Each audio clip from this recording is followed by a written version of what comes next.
Okay, today we have lesson 5 with the last of the Yamas, which is Aparigraha. Aparigraha. Can you feel the meaning of this word?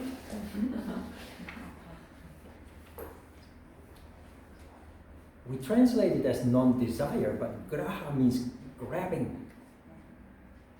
Grabbing. In Dutch, grijpen. So you see again the connection between those languages. Non-desire. First, the logical build-up that most people do not see in yoga. Even teachers do not see that very logical build-up. Not only in the exercises, everything that follows builds on what came before, but also and especially in the philosophy, study of the philosophy. What you see here is that with this final yama, if you violate this principle of non-desire, you break all previous 4. You violate all previous yamas: non-violence, non-lying, non-stealing, and chastity.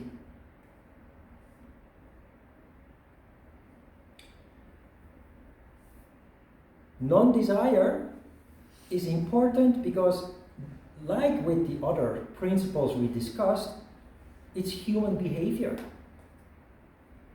And it is, like with all the other principles discussed, it is usually the easy way, the shortcut, that causes us to create waves, conflict, disharmony, failure, desire, quickly wanting to reach our goals, often sets us up for failure. Why? Because life is a process. It requires that we go through certain stages of development. When you're a child, you can dream about becoming a pilot, and then become very impatient for feeling not being able to achieve becoming a pilot in a short period of time. But if you really put your mind to it, if you keep that dream in your heart of wanting to become a pilot, you will become a pilot. Only it will take 20 years. First, you have to grow up, of course, as a child. But you need to go through all kinds of steps that are part of the process. You need to have a certain level of education that allows you to have the IQ required for being a pilot. They do require a minimum level of IQ that prepares you for everything that is needed before you even start getting a license to be a pilot.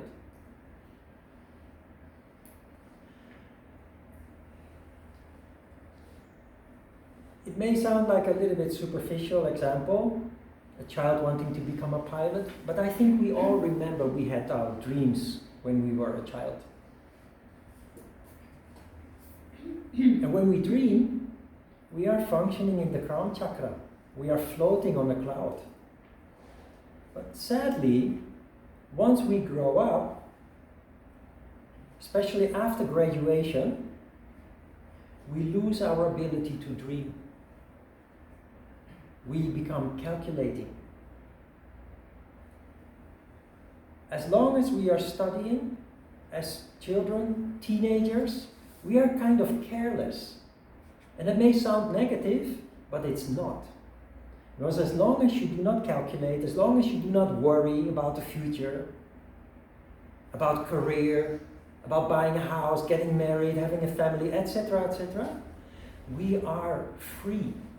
our energy is circulating freely without obstacles, without obstructions. But unknowingly, the moment that we graduate, the whole world tells us to grow up. Stop dreaming. Get a job. Tomorrow. No, yesterday. Buy a house. Have a career. Grow. Walk the ladder of your career. Be diligent. Work hard. Save lots of money. Have a family.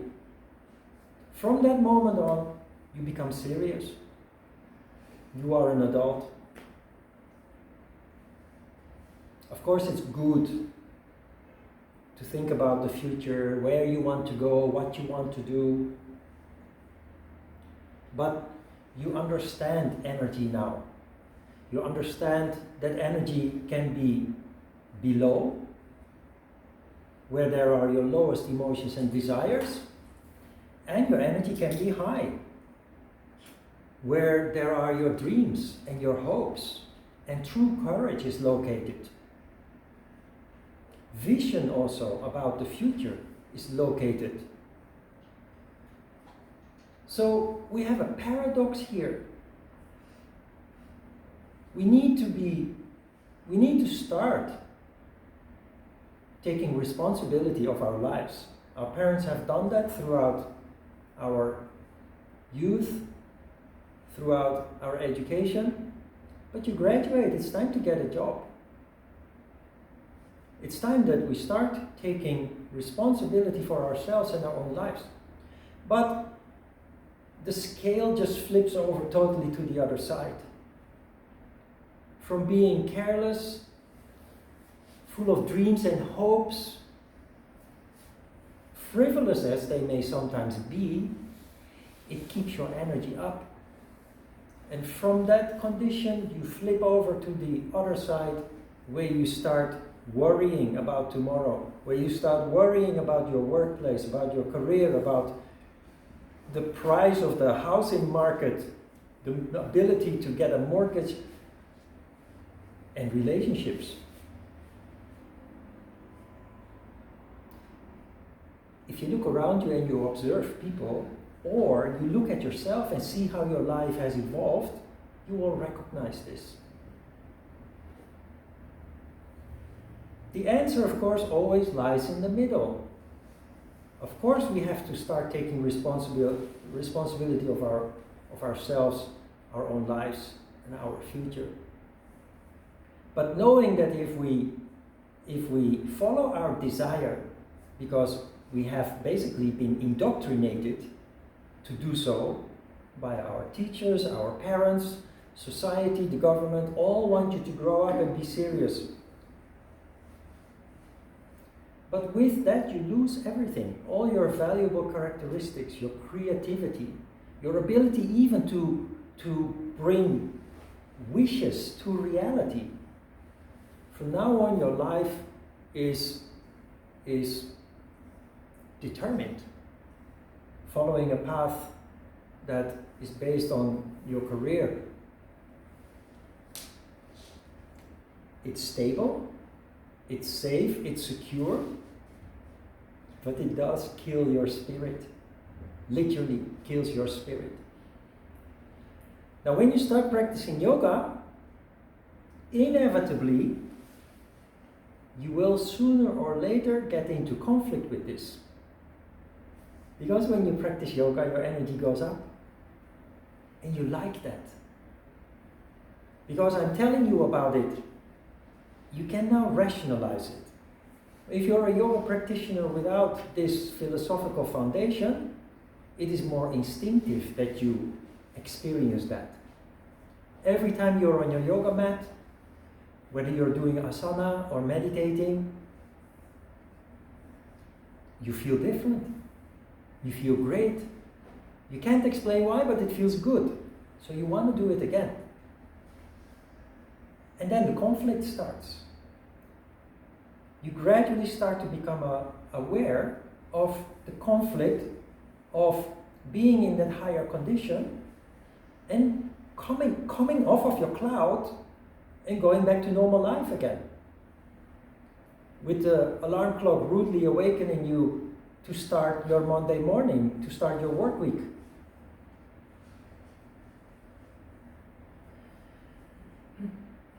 It's all related to desire.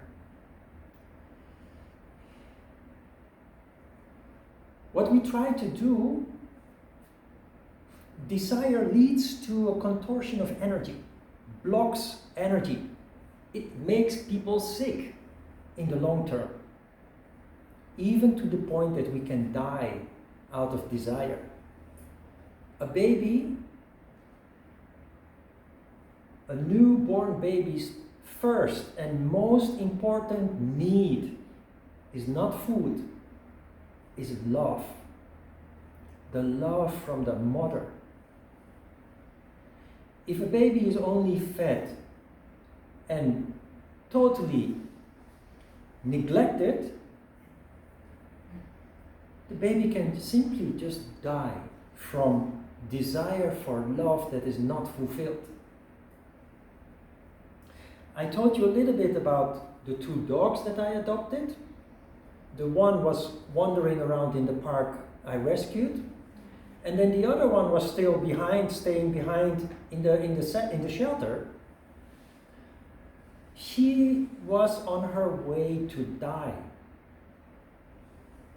Pada, the one that I rescued from the park, ran away from his home where he was adopted 4 days after adoption. And when you look at the map, he was going back straight line from his adopted home to the park where I found him, to the shelter where he came from 3 months before that.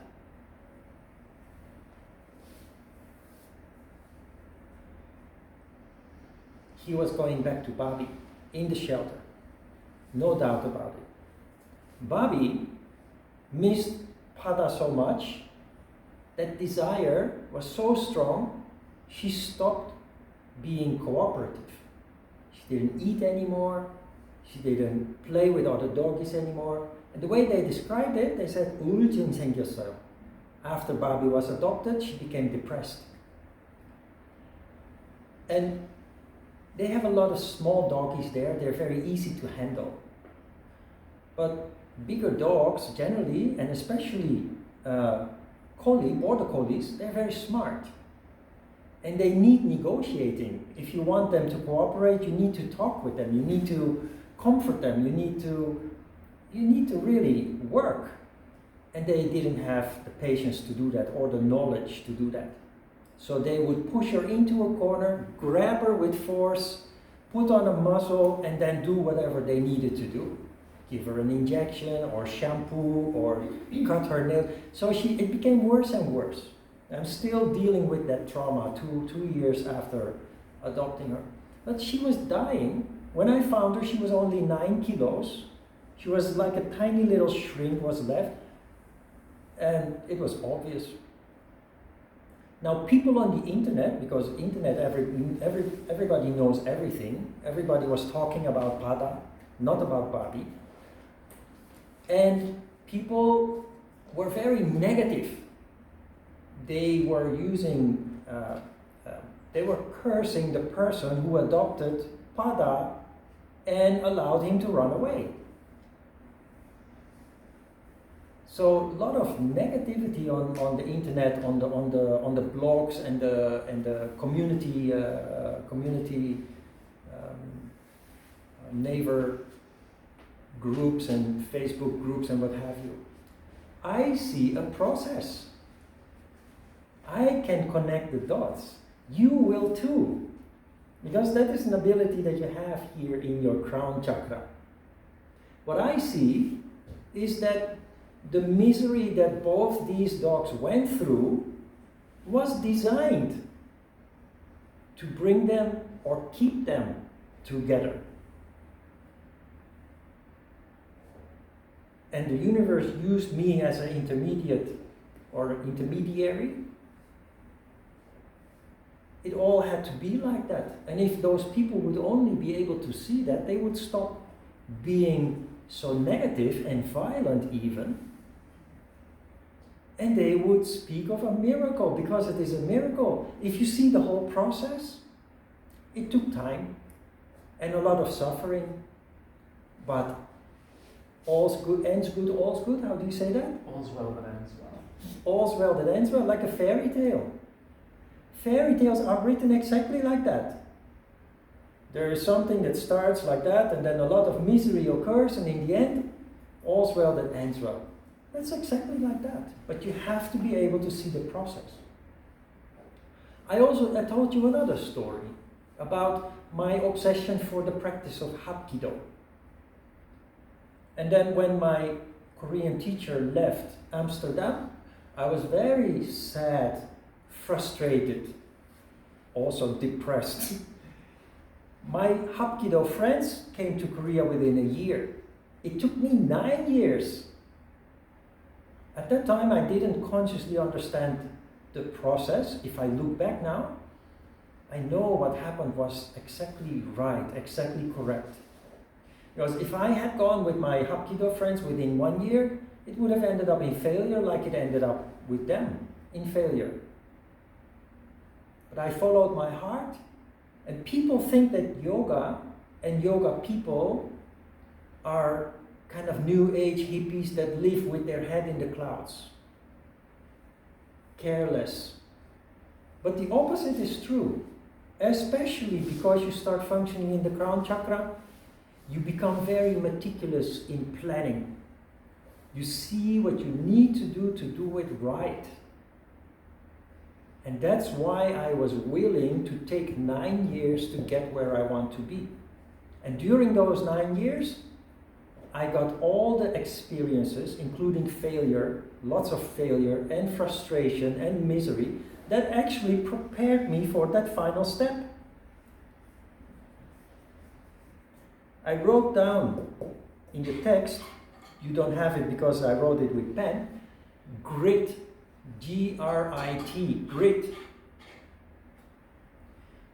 If you want to achieve something in life, you must be willing to spend years to achieve it. And every day, day after day, year after year, you keep focusing on those little steps that you need to take to get there. It is the only way.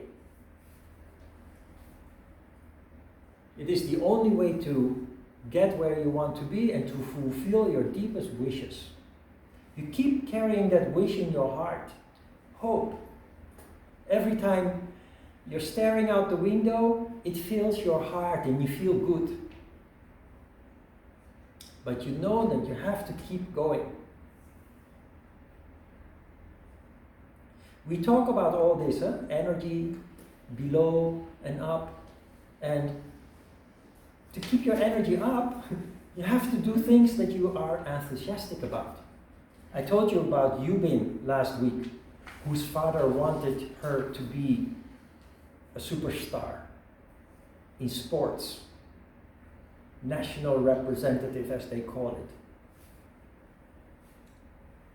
And I described how she expressed herself when she was in my class, which she hated, and when she was on her way to school, when she was flying.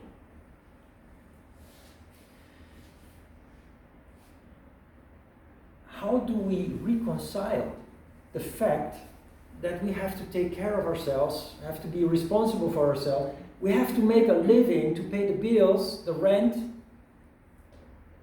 You cannot live carefree in this world as an adult.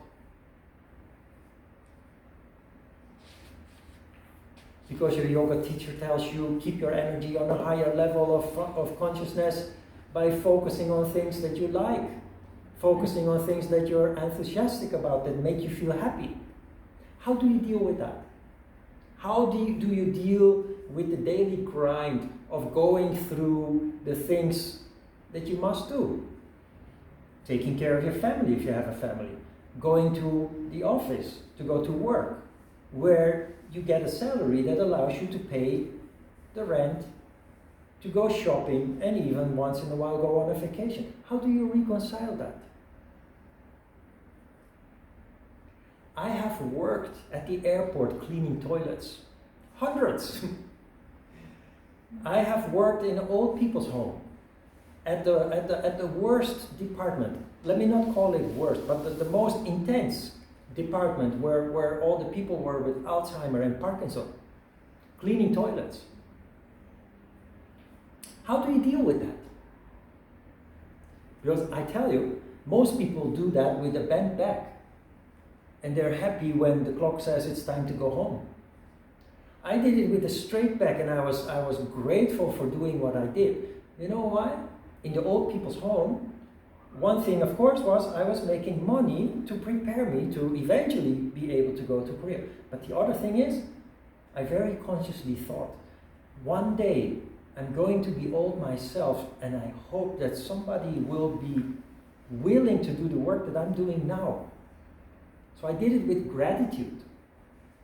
That is how I motivated myself and kept myself in higher spirits, literally.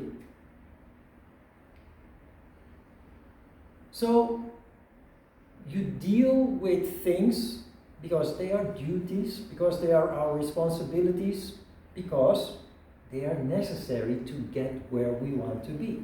And that you remind yourself time and time again of the reason why you are going through that process.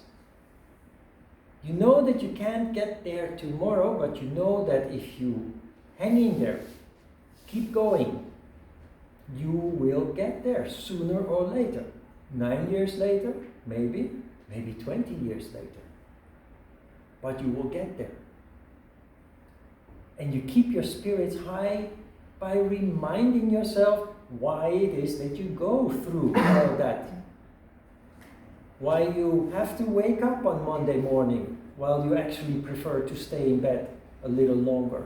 Why you have to clean toilets or have to cook or work in an office, and all those things that we do in daily life that for many people are bringing their energy down. So this is how we reconcile, by constantly reminding ourselves what we want, where we want, and how to get there.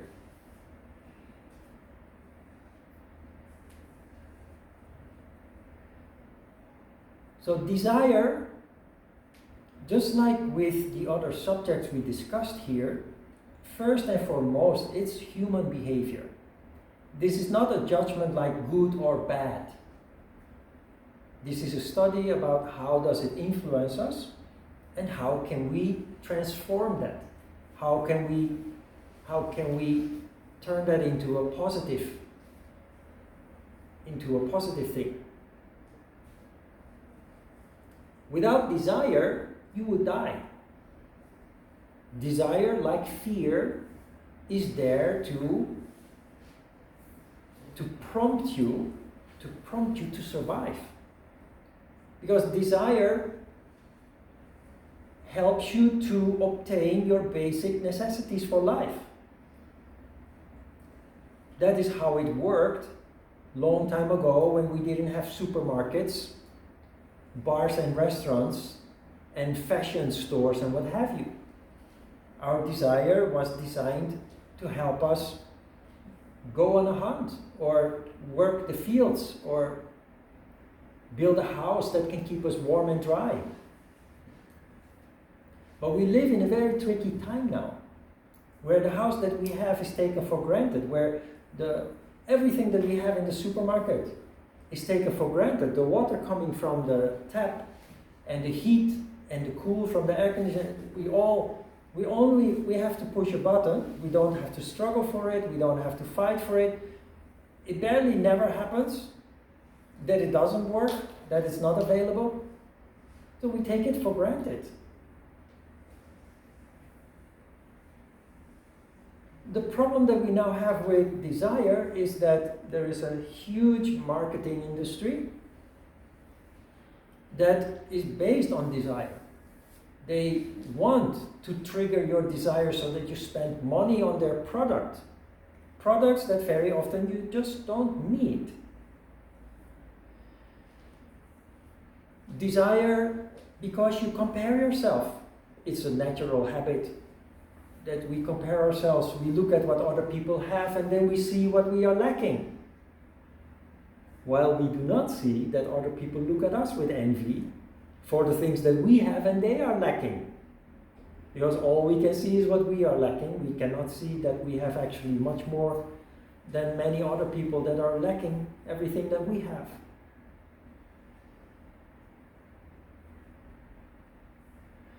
So like with the other subjects, non-desire is simply, it starts with being conscious how it works. It starts with being conscious how it kind of poisons us or has the potential to poison us in ways. People can do very ugly things to fulfill their desire, to get what they want. Whether that is a material thing, people commit violence, they lie, they steal, and commit unchaste behavior to get what they want, to fulfill their desires.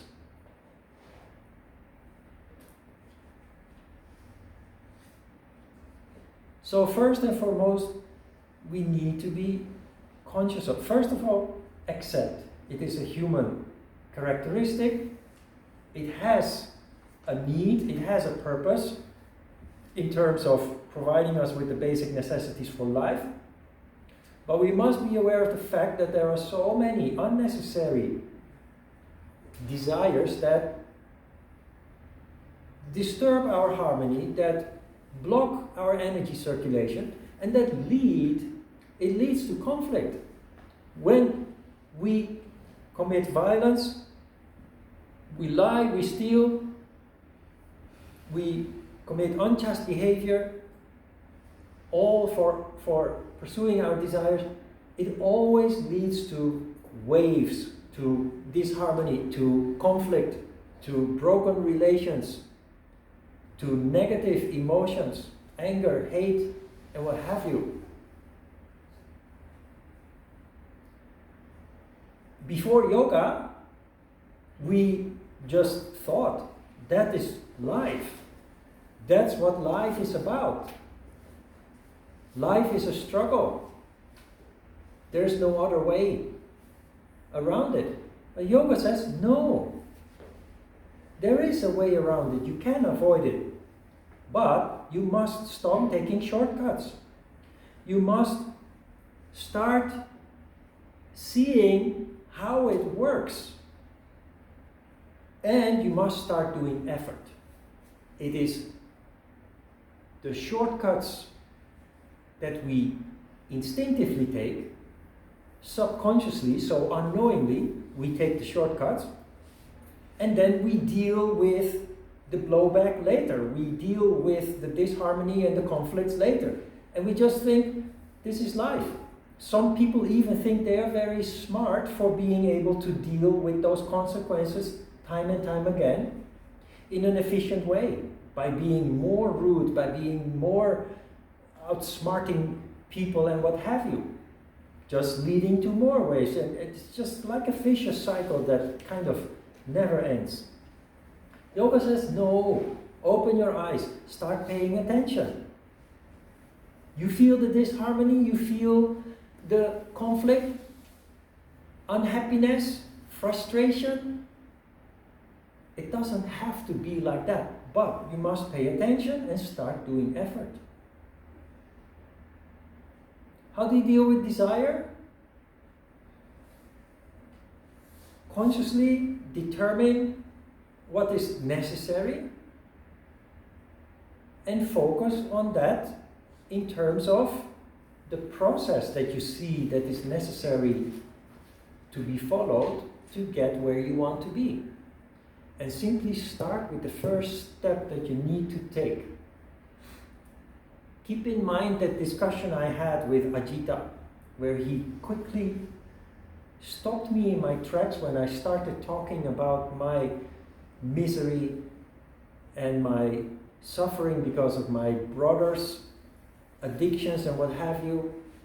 He said, wait, stop talking about all these issues. What do you want, Korea? What do you need to do for that? finish my education with you, finish my night school, finish earning enough money.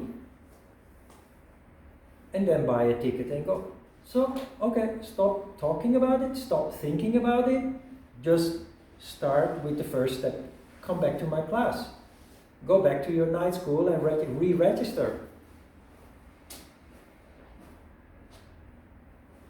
And then it took several more years to actually finalize all that.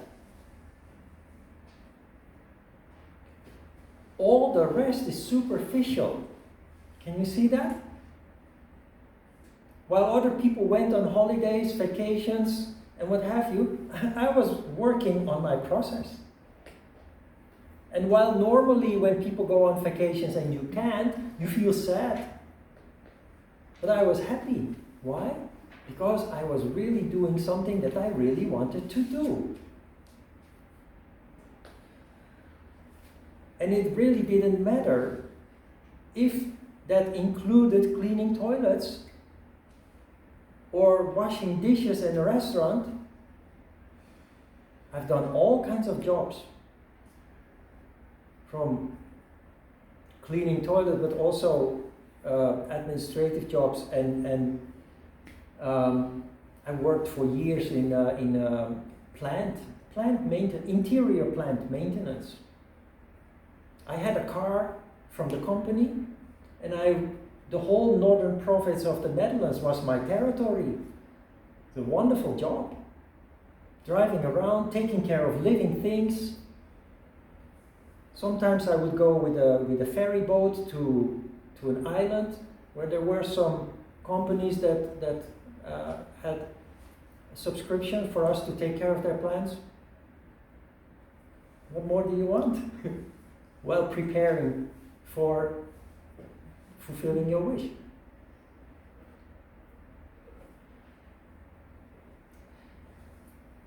And while people go on vacations, you are busy doing that what you need to. For me, every day is a vacation. Because why do people go on vacations in the first place? Because they want to have a short moment of paradise. You go to Thailand or Bali or southern France or Italy or Spain, somewhere to a nice place where you can just stop thinking about your work for a week or two, where you can just stop worrying about anything for a week or two, where you can just enjoy the sunshine, the sea, the beach, nice food, drinks, what have you, party if you like. That is where your energy is high. Because you stop worrying and doubting and fearing the future or your career or what have you. Just for a week or two, three, you go loose, literally. And your energy circulates and you are with your energy there. But the day that you need to go home, a dark cloud hangs over your head. And it takes several weeks to get back into the grind, the daily routine of going back to work or school or whatever it is that you're doing. And what most people do in such a situation, the rest of the year, they're preparing for the next vacation. Planning.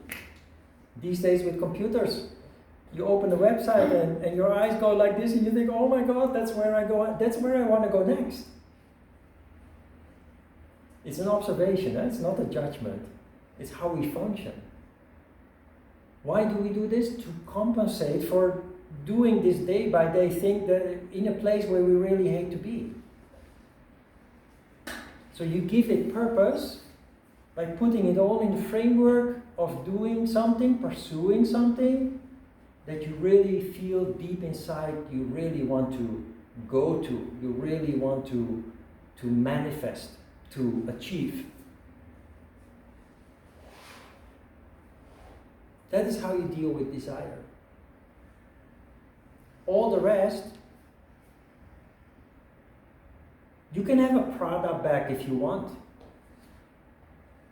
But if you buy a $1,000 bag, don't do that if you only earn $2,000 a month or so.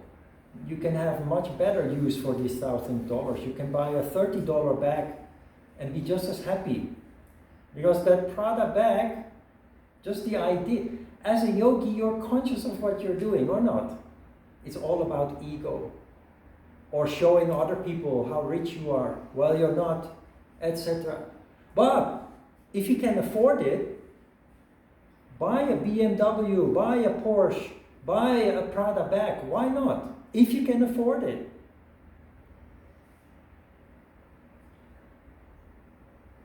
Otherwise, let it go. Focus on what is really important. But if you are very wealthy and you can afford it, why not? Enjoy it. So non-desire does not mean that you have to deny yourself all and everything in life. Like many New Age philosophies try to make you believe that you must be minimalistic and what have you, and forsake all worldly pleasures and what have you. That can be interesting for a certain period of time in which you are transforming while you are in training, while you are in a monastery or a temple or some kind of resort where you are withdrawing yourself from the world. But the reality of the world is you cannot deny that. You cannot just erase that. And yoga doesn't ask you to do that. Towards the end of the course, we will have 9 classes in which we study chapter 2 of the Yoga Sutras of Patanjali. And Patanjali tells us exactly that. Yoga has never asked you to live a poor, miserable life, to forsake all worldly pleasures and luxuries. Not at all. But go about it in a very rational way, in a reasonable way. Because if you can afford it, the Prada bag can actually bring your energy up. Every time you use it, you enjoy it. But if you buy that bag, but you cannot buy your next meal, that bag is only going to bring you misery. And it will bring your energy down. And that is the whole point, that you understand how it works and act accordingly. And you just want more and more to focus on things that bring your energy up. And when something occurs that brings your energy down, you use that as a learning moment. Because we are only human, it will happen, inevitably. And it will happen time and time again. But from now on you are conscious and you simply observe what happened, why it happened, and how you can avoid it in the future.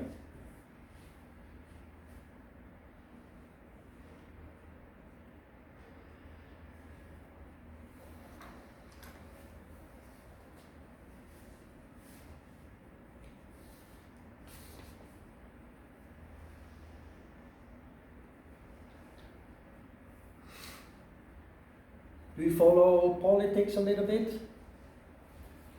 Politics. You see I made 3 categories of desire. There's desire in deeds, in words, and in thoughts. In politics you can see at work desire in words. Very, very extreme. The way that politicians are lying, blatantly lying, obviously lying. The way that they are distorting the truth or even denying it, knowingly and willingly. They know what they are doing. The reason why they do that is out of desire. It is their desire to be elected again next time. And they will do whatever is necessary, break every universal law that they need to break to get there. As an observer, how do you feel about those people? It makes you want to puke. It makes you want to vomit.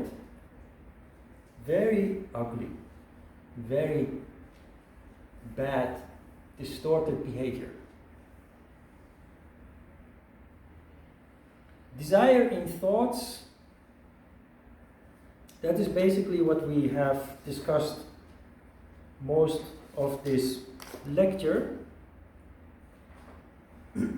Desire in deeds, all I can say about that is count your blessings. You know, I always make jokes. I live in an apartment. It was the very first apartment built in Korea.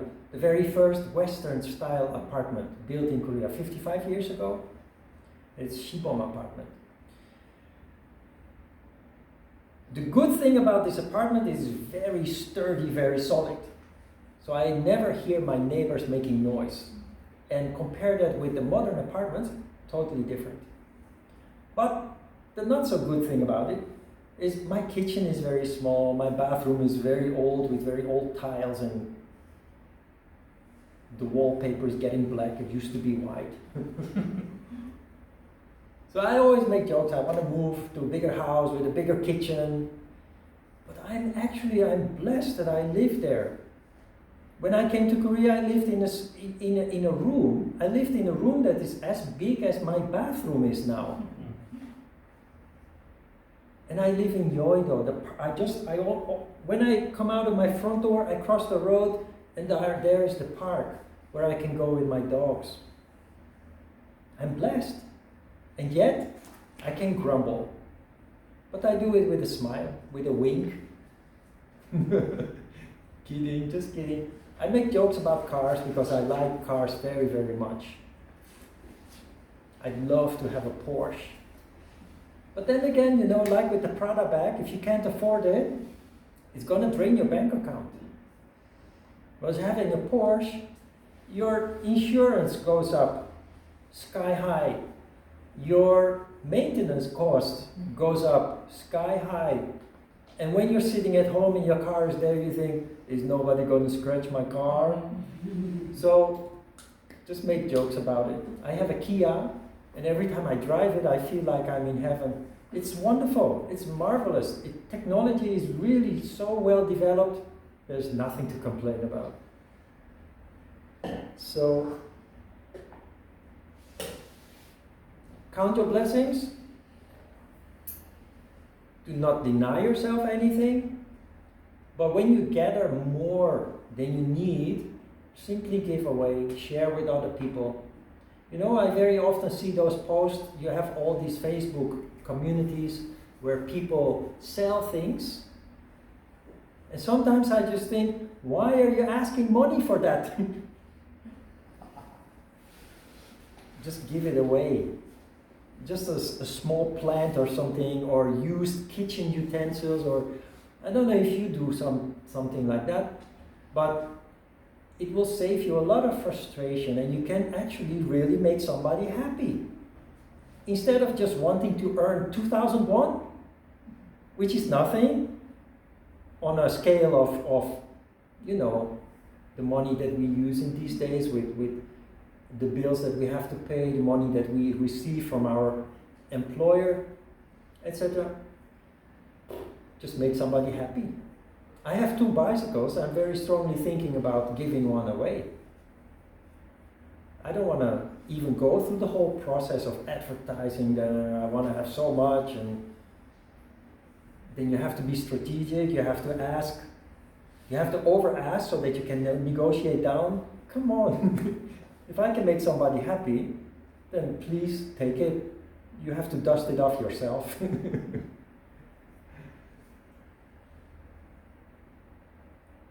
Desire can kill you, remember.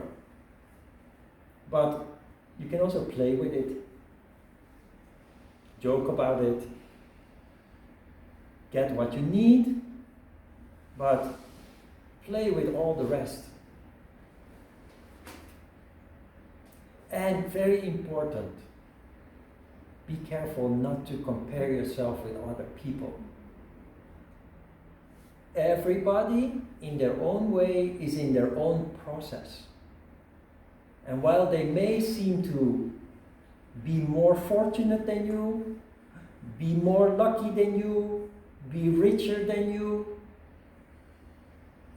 have no idea of their sufferings and struggles. And as human beings, we have a tendency to look through negative glasses. So when we compare ourselves with other people, I mentioned it already, we tend to look at what they have and what we're lacking, or we're not capable of turning that around, seeing what we have that they are lacking. So play with that idea in your mind. Try to be more relaxed about all these kind of things, because in the end, the only thing that is really important in life is that you're healthy. Because health is happiness. It is good health that allows you everything in life. The moment that you start losing your health, you start losing everything. You can be a millionaire in terms of dollars or euros, be rich, but it's not going to get you anything if you're not healthy. And yoga is about health, energy, strength equals health. Then the rest is all a natural consequence of that.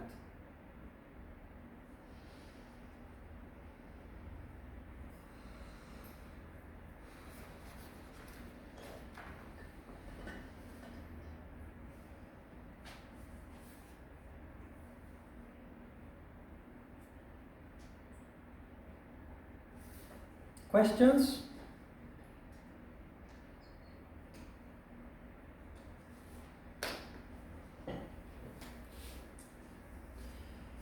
Okay, I have something else related to the course about the finishing time. The finishing time is a little bit fluid. Last week and the week before we had a double subject, so it ended a little bit later. We generally will finish between 6 and 7. But now that we don't have double subjects, for the next couple of weeks, we will finish around 6 or even before that. But it's not going to stay like that, because there will be more and more exercises. We started with 4, but today already there will be 6. Then slowly but certainly the meditations will increase. We're only at 15 minutes, but it will increase to 45 or 40 minutes. So it will vary until lesson 13 at least. We will finish around 6 or a little bit before. Then from lesson 13 forward, we will learn Kriya Yoga, which means lesson 13, I need to introduce that first, which takes about 20 minutes. Then every class after that, we learn a new Kriya exercise that takes about 5 to 10 minutes to explain. Not so much. And then we have the main subject, which from lesson 13 forward is the chakras. We will study the chakras in detail, one by one. Lesson 19, we introduce pranayama, and then the time that we meditate, from lesson 13 will go to 20 minutes, from lesson 19 it will go to 25 minutes, then it will go to 30, 35, and then to 40. So we will generally finish around 6, but with increasing number of exercises. There are lessons where we have 10 to 12 asanas per lesson, and longer meditations. It can go a little bit later. It will hardly ever happen that we finish at 7, but it can be 6:30-ish sometimes. In the next couple of weeks, that will not be the case, but then after that, it will sometimes happen. So just in case you need to, if you have engagement after the class, then at least try to take that into account. Okay, let's have a short break.